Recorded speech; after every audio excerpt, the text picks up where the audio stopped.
Catherine Bernardo update. Ang OOTD ngayon ni Catherine for Pilipinas Got Talent semifinals. Yung ganda ni Catherine, oh. Naka all white, dito and white.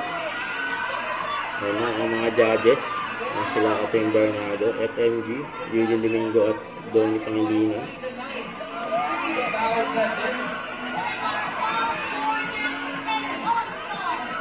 Nakabang na yung mga fans si Catherine dyan.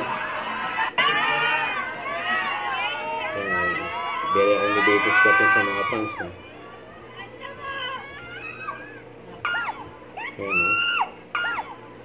Round roll.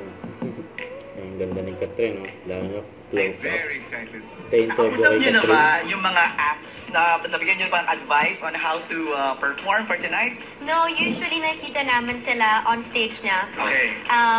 Sa performance na nila mismo. So, gano'n naman sa lahat ng contestant. We want to be fair. So, mamaya namin makita kasabay nila live. Anong expectation, sir?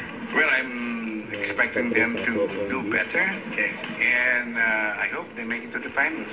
Ayun na nga, nakakaba eh. Kasi last week was so intense. Yeah, diba, last week was intense. Right. As in, hindi ako makamove on hanggang kinabukasan and all.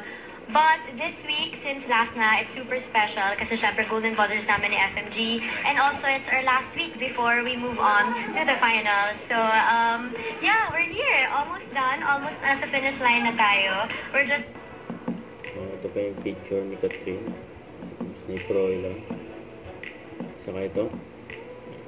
May mechanics para sa Team Shelf Preview Limited Edition cut din and photo cards. Yan, don't forget to subscribe, click the notification bell for more update. This is Victor Reaction Live. Stay tuned for more videos. See ya.